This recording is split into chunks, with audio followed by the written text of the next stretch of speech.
Class 10-এর physical সায়েন্সের first summative টেস্টের জন্য সম্পূর্ণ সাজেশান নিয়ে আসছি। ওকে, শুরু করে যাক। পরিবেশের জন্য ভাবনা এই অধ্যায়তে প্রথমে আমরা দেখে নেব এমসিকিউ প্রশ্ন বা 1 মার্কের প্রশ্নের জন্য কোন কোন প্রশ্নগুলো ভীষণ ভীষণ ইম্পর্টেন্ট এই অধ্যায়। তারপর 2 ও 3 মার্কের প্রশ্নগুলো রয়েছে। প্রথম প্রশ্ন হলো বায়ুমণ্ডলের কোন স্তরে বেতার তরঙ্গ প্রতিফলিত হয়? আয়নোস্ফিয়ার। 2 নম্বর প্লেন চলাচল বা বেলুন ওড়ানোর জন্য বায়ুমণ্ডলের কোন স্তর ব্যবহার করা হয়? স্ট্র্যাটোস্ফিয়ার। বায়ুমণ্ডলের কোন স্তরে ঝড় হয়? অবশ্যই 2025 সালে এসেছে। কোশ্চেন নম্বর 4, বায়ুমণ্ডলের কোন স্তরে মেরুজ্যোতি দেখা যায়? ভীষণ ইম্পর্টেন্ট, আয়নোস্ফিয়ার। বায়ুমণ্ডল ওজন গ্যাসের ঘনত্ব মাপার একক কি? ডবসন একক। একটা জৈব গ্রিনহাউস গ্যাস কি? মিথেন। গ্রিনহাউস এফেক্ট সৃষ্টিতে কোন গ্যাসের ভূমিকা সর্বাধিক? Carbon dioxide. জীবাশ্ম জ্বালানি দহনে কোন গ্যাস উৎপন্ন হয়? Carbon dioxide. বায়োগ্যাসের মূল উপাদান মিথেন, যেটা 24 সালে পরীক্ষা এসেছিল। মিথেন হাইড্রেটের সংকেত কি? দেখতেই পাচ্ছ। মিথেন হাইড্রেট কোথায় পাওয়া যায়? সমুদ্রের তলদেশ অথবা পৃথিবী পৃষ্ঠে পরিস্তরের নিচে। ফায়ারি আইস কাকে বলা হয়?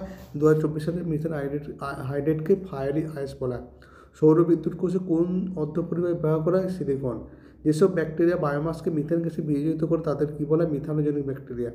কোশ্চেন নম্বর 15, একটি অচিরাচরিত শক্তি উৎসের নাম কি? সৌরশক্তি। কোশ্চেন নম্বর 16, জ্বালানি তাপন মূল্য এসেছে কি? কিলোজুল পার গ্রাম। সেপসি পুরো নাম ক্লোরোফ্লুরোকার্বন। সেপসি থেকে উৎপন্ন কোন মুক্তমূলক ওজোন স্তর ধ্বংসের জন্য দায়ী হয়? ক্লোরিন মুক্তমূলক। বায়ুমণ্ডলের ওজোন গ্যাস কোথায় থাকে? স্ট্র্যাটোস্ফিয়ারে। ঠিক আছে। কোশ্চেন নম্বর 20, বায়ুমণ্ডলের প্রতি কিমি উচ্চতা বৃদ্ধির উষ্ণতা হার কত? 6.5 ডিগ্রি সেন্টিগ্রেড। এবং এই অধ্যায়ে 2 মার্কের গুরুত্বপূর্ণ প্রশ্ন দেখে নেব।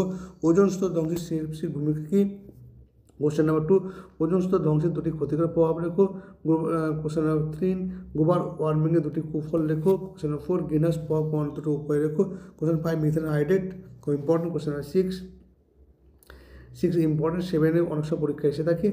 9, 10, 11 আর 12 কোশ্চেন অবশ্যই ভালো করে দেখবে। এবার দেখে নাও গ্যাসের আচরণ। প্রথমে 1 মার্কের দেখো, পরম সৌর উষ্ণতার মান সেন্টিগ্রেড স্কেলে কত হয়? -273 ডিগ্রি সেন্টিগ্রেড। পিভি সময় এনআরটির সময় আর এর এসআই কি? Joule kelvin inverse mole inverse. -27 degree centigrade উষ্ণতার মান পরম স্কেলে কত হয়? 273 যোগ করে 246 কেলভিন। শুষ্ক বায়ু, আর্দ্র বায়ুর মধ্যে কোনটি হালকা? আর্দ্র বায়ু।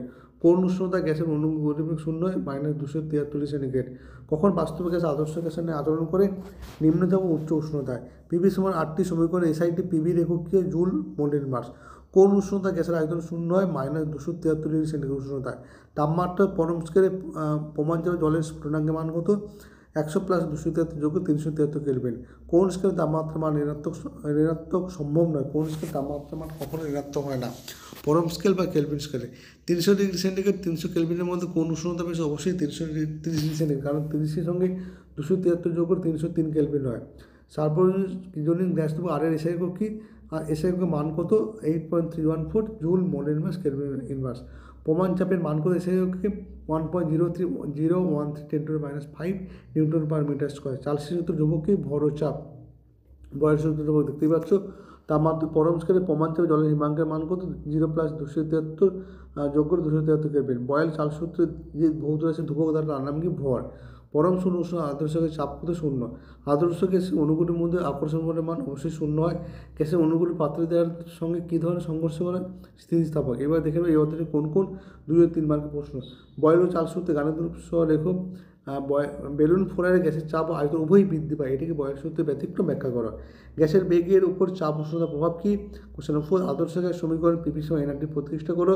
বাস্তব গ্যাসের আদর্শ আচরণ থেকে বিচ্যুতির কারণ কী? কোশ্চেন নম্বর 6, বয়েল ও চার্লস সূত্রের সম্মিলিত রূপটি প্রতিষ্ঠা করো। কোশ্চেন নম্বর 7, চার্লসের সূত্রে কীভাবে পরম শূন্য উষ্ণতার ধারণা পাওয়া যায়? কোশ্চেন 8, পরম উষ্ণতার সাপেক্ষে চার্লসের সূত্রটি দেখো। কোশ্চেন নম্বর 9, গেরুসের গ্যাস আয়তন সূত্রটি দেখো। কোশ্চেন নম্বর 10, আদর্শ গ্যাস সমীকরণ পিভি সমান এনআরটি থেকে দেখাও যে। কোশ্চেন নম্বর 12 দেখানো। 12 পরম শূন্য উষ্ণতা বলতে কী বোঝায়? এই উষ্ণতা 1 মোল গ্যাসের আয়তন কত হয়? কোশ্চেন 13, 14, 15, 16 এগুলো হচ্ছে গাণিতিক প্রশ্ন দেখানো। এবার চলে যায় আলো অধ্যায়ে খুব গুরুত্বপূর্ণ প্রথম প্রশ্নগুলো রয়েছে, এই প্রশ্নগুলো অবশ্যই দেখবে। দেখো প্রথমে কোন গঠিত তরফ, অপসারিত তরফ, অবতরফ। আমি কল করে তোমার দেখিয়ে দিই, তোমরা দেখে নাও এগুলো প্রশ্নগুলো। এই প্রশ্নগুলো পরীক্ষার জন্য ভীষণ ভীষণ ইম্পর্টেন্ট। এই ধরনের প্রশ্নগুলি পরীক্ষা বিবর্ধ কাজরূপে কী ধরনের লেন্স ব্যবহৃত হয়? উত্তর এটা হচ্ছে 2025 সাল পরীক্ষা এসেছে। ওকে, এই যে প্রশ্নগুলো রয়েছে, এই যে এমসিকিউ প্রশ্ন 1 মার্কের যে প্রশ্ন, প্রতিটি প্রশ্ন কিন্তু ভীষণ ভীষণ ইম্পর্টেন্ট পরীক্ষার জন্য, ভালো করে দেখবে। ওকে, নেক্সট চলে আসবো এই অধ্যায়ে কোন 2 ও 3 মার্কের প্রশ্ন থাকে। একটি অবতল দর্পণ ফোকাসযোগ্য বক্রতা ব্যাসের মধ্যে সম্পর্ক নির্ণয় করো। অবতল দর্পণে কীভাবে বস্তু সহজ ও বিবর্ধিত প্রতিবিম্ব গঠিত আর চিত্র সহ ব্যাখ্যা করো। উত্তর দর্পণে বক্র ব্যাসার্ধ 20 সেন্টিমিটার হলে ফোকাস দূরত্ব কত হয়। ঠিক আছে, কোশ্চেন 5 ভীষণ ইম্পর্টেন্ট, কোশ্চেন 5, 6, 7 এই দুটো কিন্তু ভীষণ ইম্পর্টেন্ট। ওকে, কোশ্চেন 10 এবারে পরীক্ষার জন্য ইম্পর্টেন্ট, যদি এই ধরনের প্রশ্ন 25 সালে এসেছে এটাকে অ্যাভয়েড করার চেষ্টা করবে। এই কোশ্চেন নাম্বার 12 তো অলরেডি পরীক্ষা এসেছে। কোশ্চেন নাম্বার 15 কিন্তু এবারে পরীক্ষার জন্য ভীষণ ইম্পর্টেন্ট। 15, 17, ঠিক আছে, 19 এই প্রশ্নগুলো এবারে পরীক্ষার জন্য ভীষণ ইম্পর্টেন্ট। এবার চলে পর্যায় সারণী, পর্যায় দীর্ঘ পর্যায়ের গ্রুপের সঙ্গে কত 18টি।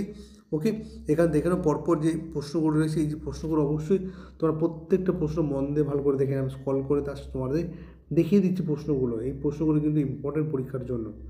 ওকে, প্রশ্নগুলো পরপর তোমরা দেখে নাও কোন কোন প্রশ্ন ভীষণ ভীষণ ইম্পর্টেন্ট। ওকে, এবার এই অধ্যায় 2 মার্কেও 3 মার্কের প্রশ্নগুলো দেখে নাও।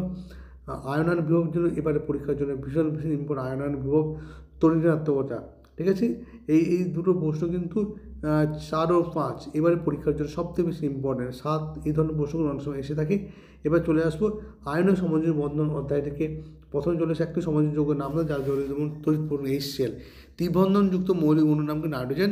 ওকে, এবার দেখো 3 নম্বর এই প্রশ্ন পরপর দেখতে থাকে, এই প্রশ্নগুলো কিন্তু ভীষণ ভীষণ ইম্পর্টেন্ট পরীক্ষার জন্য।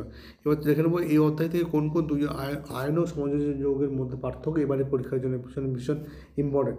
কোশ্চেন নাম্বার 3 রুইস ডট গঠন কিন্তু পরীক্ষায় আসার সম্ভাবনা রয়েছে। এই যেগুলো দিয়েছি এগুলো মধ্যে থেকে সাধারণত এসে থাকে। ওকে।